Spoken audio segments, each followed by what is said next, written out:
Hi everybody, welcome back to Southfield.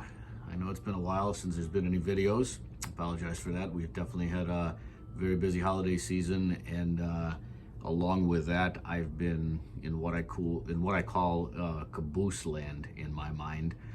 And this is going to be a quick video about how I do certain things with the cabooses that I build, and then hopefully sometime in the next couple of days or week or so I should have a pretty good length video about the cabooses that I have built recently. 11010 is not a caboose that I can claim that I built, but this was a caboose that was a huge inspiration for pretty much all the cabooses that I've built since it. I was actually able to find this caboose on eBay probably about 10 years ago. Somebody very, very talented built this caboose, and it was an unbelievable deal. I bought it immediately, and it's been a beautiful caboose that's inspired me to actually build my fleet of cabooses. So long story short, this video I want to focus on something that I finally figured out how to do, and that is how to create the window frames on the bay ends and the window screens on the bay window itself. It's something that's kind of eluded me for the better part of a decade now. Not that I've really tried very hard to figure it out, but I've played around with it a little bit here and there and never really got anything going up until now. So the following is going to be a series of pictures of what I've recently been doing with the cabooses to create that particular look, which for years I thought was a lot harder than it actually turns out to be. So I figured out some tips and tricks, figured I'd put those out here, and like I said, hopefully that helps anybody else who's building a C&W caboose.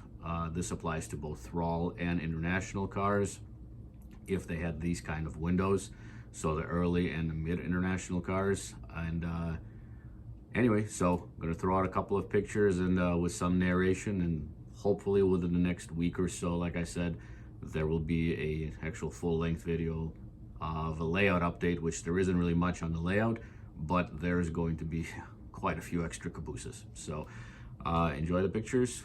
Thank you for watching. Okay, so this was our goal. This is an early international car, 10395, and looking at the window screens and the windows on the ends of the bay. And this is the car that we're going to be working on, sneak peek of what's coming in the next video. This is 10854, which is built as an early international. So the main trick that I'm trying to describe is the fact that the window frames are actually made out of a cut vinyl.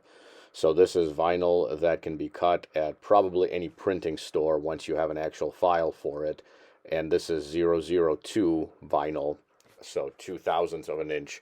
And it is silver in color. I ended up painting it with flat aluminum and dulled it down just so it wasn't so shiny. But it provides just the right size frame once you actually figure out the frame size that you need. I did have to print this 4 separate times, or cut it 4 separate times for different sizes, until I finally got the size that was actually correct as far as width, height, and also at the same time the thickness of the actual window frame.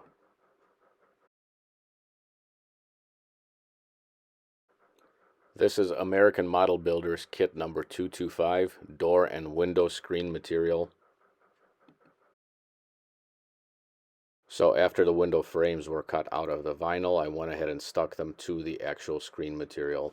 I ended up using some pan pastel dark gray to weather them down because they were a little bit too shiny. And then I ended up using a number 18 X-Acto blade to cut them out. Then it was time to put them actually on the car body using micro crystal clear from Microscale, which is by far my favorite glue, I think. Just 4 small dabs in each corner, lightly applied is all it took, so it didn't create too big of a mess. The next thing that was necessary was to create the actual window screen run channels. This was made out of some very thin styrene from Evergreen that I had laying around. I'm not sure of the exact size of it, but it is rather thin. Cut down to size, painted with the same kind of silver, same kind of trick for gluing it on, whereas using the micro crystal clear. And there was 2 different options the way that I did it. One of them was with the window screens open, which is on the other side of the caboose. and this side has the window screens partially closed. But either way, I glued the actual strip styrene for the window slides on top of the actual window screens, thereby creating this feeling that the window screens are actually behind the slides and able to be moved back and forth. So that completed the window screens, and now moving on to the actual bay end windows. This is the same general concept of cut vinyl out of the same silver. Played around with these sizes, I think 3 or 4 different times, and this particular size finally worked out. So I ended up doing the same thing, spraying it with a flat aluminum and then dull coat, and placing it on some 005 clear styrene, which is my material of choice for any kind of windows. And then, just like with the window screens, using a nice fresh X-Acto number 18 blade to carefully cut the actual styrene with the frame already glued to it. So using the frame as an actual reference for where to cut it with the blade, I was able to pop those out of there real quick. And here's the finished product prior to installing it on the car. And then as far as installation on the car, same exact thing, micro crystal clear with just the slightest amount, because it's such a small window that if you use too much glue on it, it will start gooping out on the outsides. So just a couple of small drops is all that it took, and here's the finished product. And so now we have the finished product actually installed on the vehicle in a nice up-close shot. The bay end windows and the window screens. As I mentioned earlier, you can see that the window screens appear to be movable inside the actual run channels, but obviously that is not the case. They are definitely glued in place. But I think that it's nicer to put the window screens underneath the run channels, because that does kind of give the illusion that there is a possibility of them being able to be moved, but they're definitely fixed.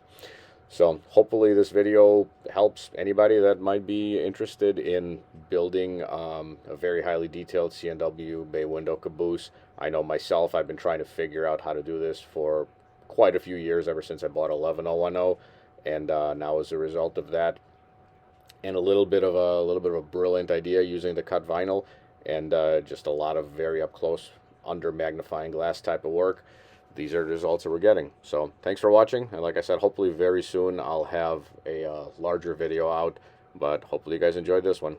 Take care.